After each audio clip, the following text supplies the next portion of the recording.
Ya, hari ini kan agendanya jawaban dari penyidik Polda Jawa Barat selaku termohon. Jadi persiapan kami ini pertama kami memang menyiapkan replik. Biasanya replik itu mempertahankan apa yang sudah didalilkan dalam permohonan atau gugatan. Pada pokoknya itu, hanya saja nanti ya, dikembangkan atau ada lebih yang spesifik itu nanti setelah melihat jawaban. Jadi replik itu kan menanggapi jawaban termohon atau tergugat, dalam hal ini jawaban penyidik Polda Jawa Barat. Jadi kami nanti lihat dulu jawaban penyidik apa. Pada pokoknya kami kan mempersoalkan 5 hal. 5 tindakan penyidik ya. 1, penyitaan 2 unit sepeda motor yang dilakukan pada tahun 2016. Menurut pasal 38 ayat 1 KUHP, penyitaan dilakukan oleh penyidik itu harus ada izin ketua pengadilan. Ini tidak ya. Kemudian yang kedua ya, ada penetapan DPO. DPO itu pada awalnya kami ya silakan saja kan DPO Peggy alias Perong. Tapi belakangan ketika Peggy Setiawan yang ditangkap, bahwa menurut dia DPO itu Peggy Setiawan, maka kami akhirnya mempersoalkan begini. Penetapan DPO pada tanggal 14 Mei 2024 ya, itu cacat hukum. Ya, kenapa? Karena di dalam Perkapolri nomor 6 tahun 2019 pasal 17 angka 6 ya, itu dikatakan bahwa tersangka yang dipanggil untuk dimintai keterangan atau guna pemeriksaan penyidikan tindak pidana atau perkara pidana, kemudian tidak jelas keberadaannya, maka dicatat dalam daftar pencarian orang dan dibuat surat penetapan DPO. Artinya yang dibuat atau yang ditetapkan DPO itu harus tersangka. Tadi kata-katanya kan tersangka. Nah, sementara kalau ditujukan DPO itu, kalau yang dimaksud DPO adalah Peggy Setiawan, Peggy Setiawan ini belum tersangka. Sementara dalam Perkapolri nomor 6 tahun 2019 ya, bahwa DPO itu harus tersangka. Peggy Setiawan belum tersangka. Kapan Peggy Setiawan tersangka? Peggy Setiawan itu tersangka tanggal 21 Mei setelah ditangkap. Nah, jadi 2 tadi penetapan DPO. Ketiga itu penangkapan ya. Nah, penangkapan ini juga harus melalui penyidikan dulu. Kenapa harus melalui penyidikan dulu ya? Karena penangkapan ini dilakukan terhadap seseorang yang ada bukti permulaan yang cukup, minimalnya 2 alat bukti ya. Nah, untuk mencari atau untuk menggali kira-kira ada 2 alat bukti atau bukti permulaan yang cukup, maka harus dilakukan pemeriksaan dulu sebagai saksi, terkonfirmasi jadi kan. Nah, ini tidak kan, langsung saja ditangkap, sehingga penangkapan ya terhadap Peggy Setiawan dan kami ini adalah cacat hukum. Itu yang ketiga. Nah, yang keempat ya, itu ada penyitaan ya. Penyitaan ijazah, rapot ya, ijazah SD, rapot ijazah SD, SMP, rapot SD, rapot SMP punya Peggy. Kemudian KIP kartu Indonesia Pintar juga disita juga ya. Kemudian akte kelahiran asli disita dan ada fotokopi kartu keluarga. Sama ya, penyitaan ijazah, rapot, kartu keluarga, kartu Indonesia Pintar, akte kelahiran juga berdasarkan pasal 38 ayat 1. STNK motor 2. STNK motor 2 ya. Kunci motor 2. Kunci motornya 2. Nah, itu dilakukan tanpa adanya penetapan dari izin dari pengadilan. Nah, ini juga melanggar prosedur ya. Itu pada poinnya itu ya, yang dituangkan di dalam permohonan pra peradilan. Nah, hari ini agenda jawaban itu kami ingin tahu apa jawaban penyidik Polda Jawa Barat ya menanggapi gugatan kami ya.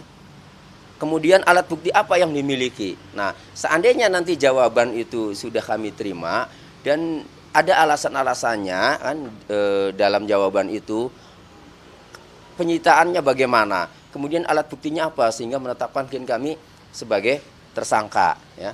Nah, kemudian dari jawaban itu baru kami tanggapi. Jadi pada pokoknya kami sudah siapkan, karena pada pokoknya replik itu mempertahankan dalil gugatan atau permohonan kami kan tetapi sekaligus juga menanggapi jawaban pihak penyidik Polda Jawa Barat atau menanggapi jawaban termohon. Itu persiapan kami. Jadi kami tunggu jawabannya seperti apa, nanti kami tanggapi. Misalkan tim bidang hukum Polda ini dalam jawaban itu tidak sesuai dengan materi gugatan yang diajukan, seperti apa?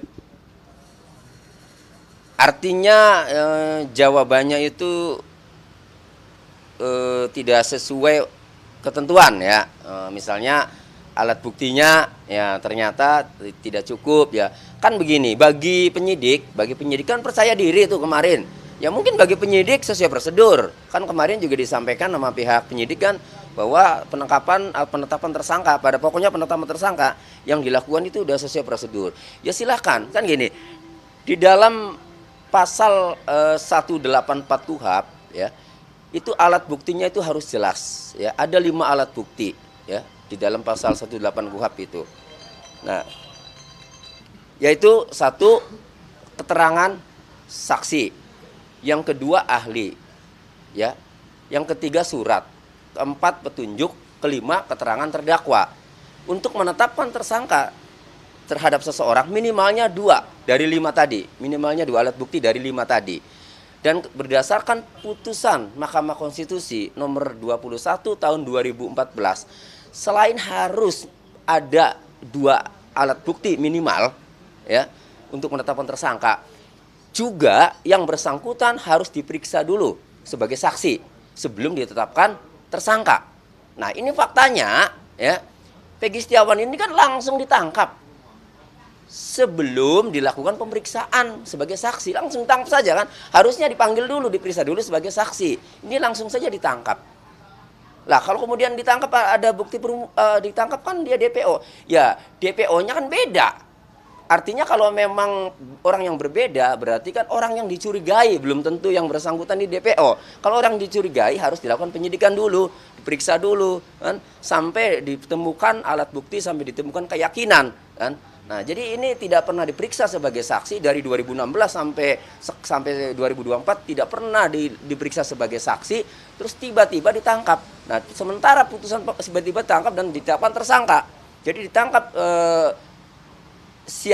ditangkap siangnya, kemudian gelar ditetapkan tersangka. Ya. Artinya penetapan tersangka ini ya, harusnya berdasarkan pasal 184 KUHP ya, minimal 2 alat bukti, dan berdasarkan putusan Mahkamah Konstitusi juga harus ya selain 2 alat bukti ya, ada 2 minimal ya, kemudian harus diperiksa sebagai saksi. Ini tidak kan, langsung ditangkap dan ditetapkan tersangka. Lalu sekarang nanti jawaban Polda apa atas ketentuan atau prosedur penetapan tersangka itu yang kami dalilkan? Apa coba jawabannya? Apakah dia sudah memeriksa Peggy Setiawan sebagai saksi sebelum mendapatkan tersangka? Ya kami nggak tahu, nanti coba lihat jawabannya kan. Nah, intinya kami mengamati berdasarkan surat pemberitahuan penangkapan, surat pemberitahuan penahanan ya, itu langsung habis ditangkap kemudian ditetapkan tersangka. Itu sehingga kami meyakini ya penetapan tersangka terhadap Peggy Setiawan ini cacat hukum dan tidak sah gitu. Pak, tadi kan selain hari ini kan biasanya ada sidang pembuktian. Kalau dari tim kuasa hukum Peggy sendiri, apa itu siapa saksi ahlinya dan berapa saksi nanti untuk besok? Untuk besok itu kita rencananya itu ada saksi itu 1, 2, 3, 4, ada 5 ya, ada 5 saksi ya, kemudian ada 1 ahli ya untuk pembuktian ya. Jadi ada bukti-bukti itu kan ada surat ya, kemudian ada keterangan saksi dan nanti dilengkapi dengan ahli ya, ada keterangan ahli itu.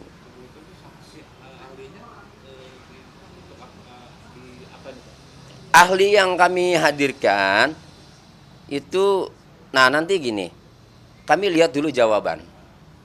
Kalau penyidik itu tidak mencantumkan mengenai sosial media ya dalam menetapkan tersangka, tidak menggunakan petunjuk itu, maka kami tidak menggunakan ahli IT.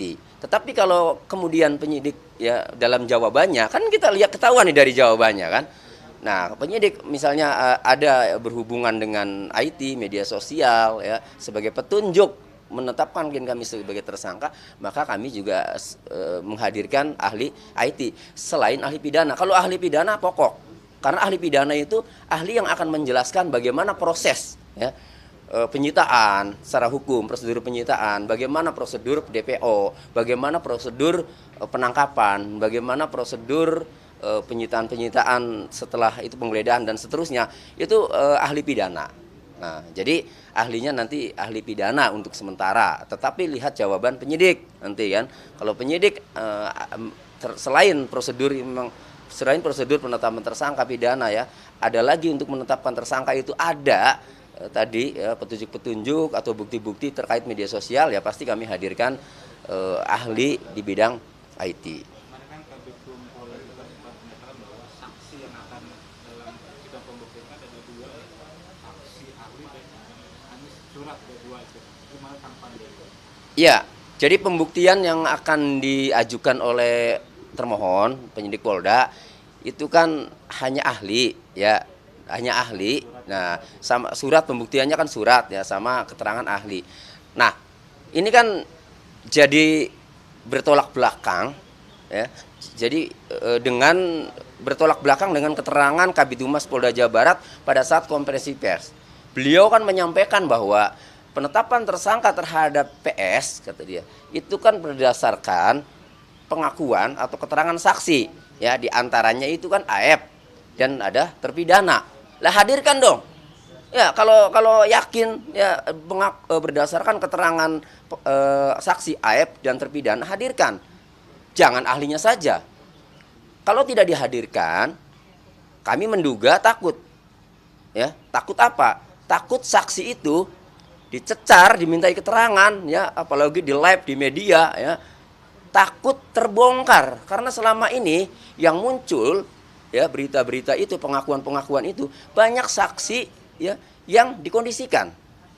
Jadi seperti misalnya Sudirman ini kan dan teman-temannya itu yang dipidana, yang sudah menjadi terpidana itu kan belakangan muncul pada saat ditangkap itu kan mereka mengaku dianiaya.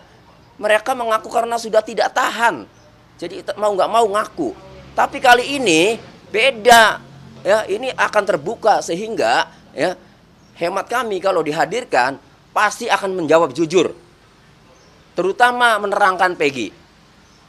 Untuk dirinya sendiri aja pasti kami tanya sebenarnya terlibat atau tidak, walaupun ada putusan. Tapi boleh namanya dia jadi saksi ya kita tanya kan.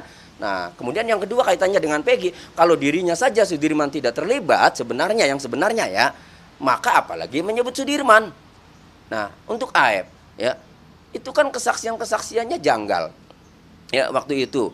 Nah karena melihat jarak 100 meter tapi kok bisa mengidentifikasi pelaku ciri-cirinya. Kan ada dua kemungkinan, bisa jadi kesaksiannya bohong, bisa jadi juga dia juga ada di TKP dan terlibat, bisa jadi. Kalau memang mengetahui semua, makanya kalau dua-duanya itu hadir ya pasti akan terbuka, akan jadi terang benderang nanti. Cuma ini kan tidak dihadirkan, ya mungkin ketakutan. Lalu kemudian ketakutan bagi penyidik, takut terbongkar ya. Kemudian kalau ahli saja yang dihadirkan, ahli mau menerangkan apa? Kalau ahli mau menerangkan prosedur bagaimana penetapan tersangka ya silakan saja. Tetapi kalau kemudian ahli ya menerangkan bahwa alat bukti yang dimiliki oleh penyidik diterangkan oleh ahli bahwa itu sudah sesuai prosedur, wah ya kami akan tanya. Kalau ahli menerangkan alat bukti yang dimiliki penyidik untuk penetapan tersangka itu sesuai prosedur, di antaranya di dalamnya ada keterangan saksi, ya saksinya harus dihadirkan dulu, diuji dulu. Keterangan yang mana yang menurut ahli dari penyidik, yang dihadirkan penyidik bahwa alat buktinya sudah sah. Keterangan yang mana orang nggak dihadirkan, saksi-saksinya, kan gitu. Nah, jadi pastilah ini akan mengembang dan akan menjadi terang benderang ya.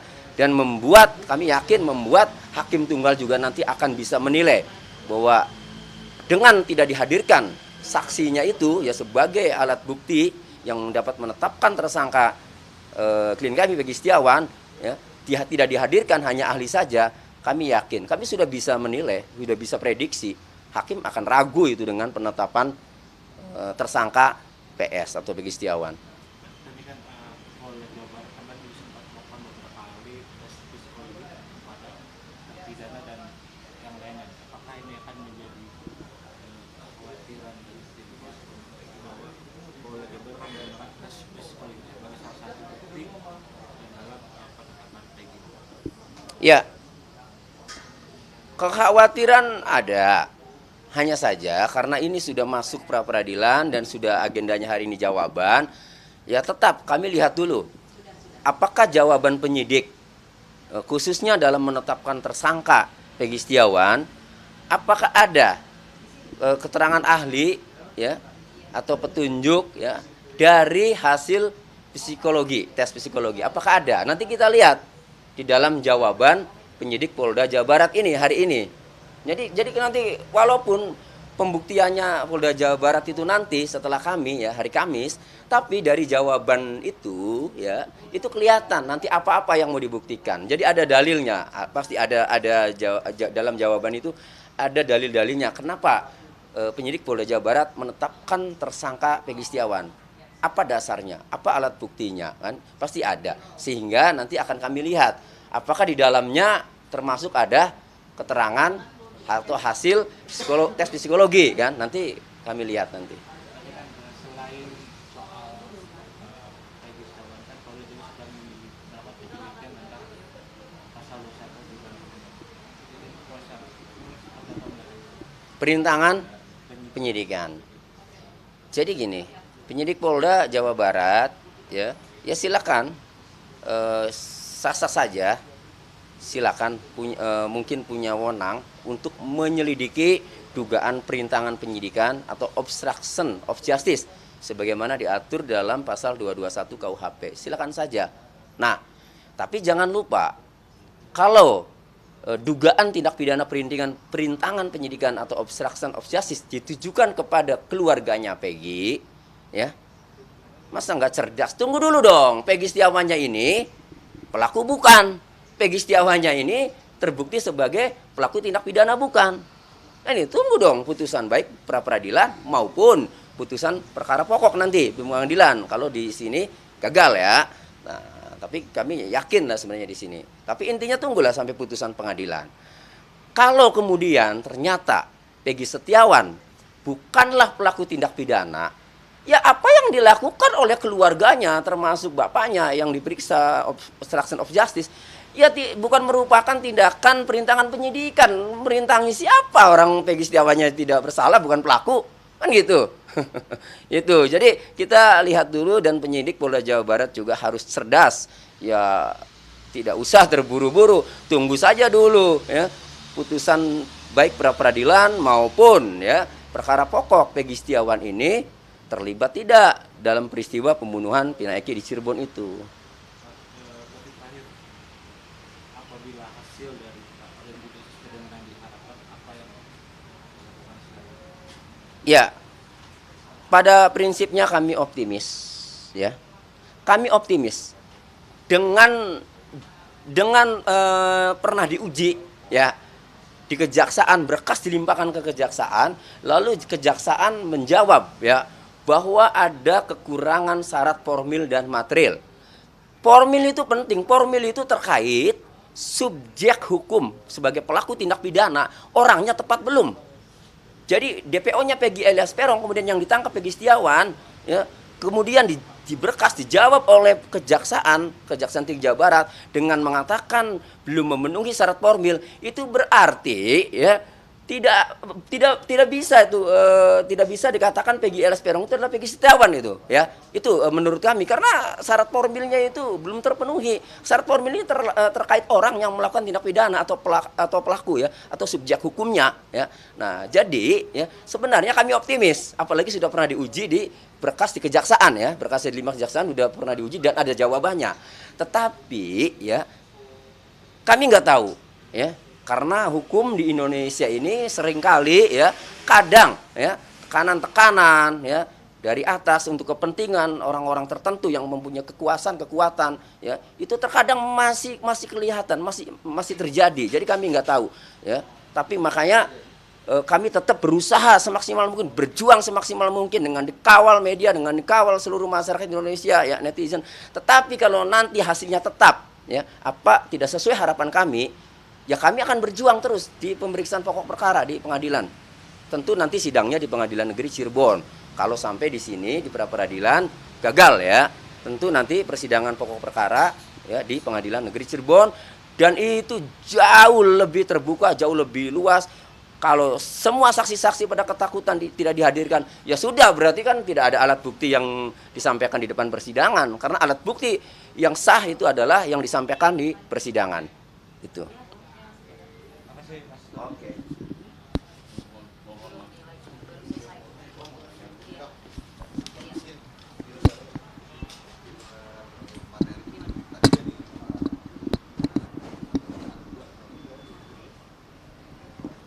Ya belum.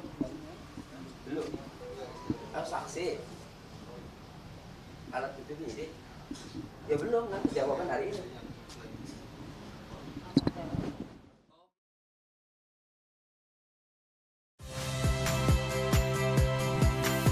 Saya Radi Saputro. Saksikan program-program Kompas TV melalui siaran digital, pay TV dan media streaming lainnya. Kompas TV, independen, terpercaya.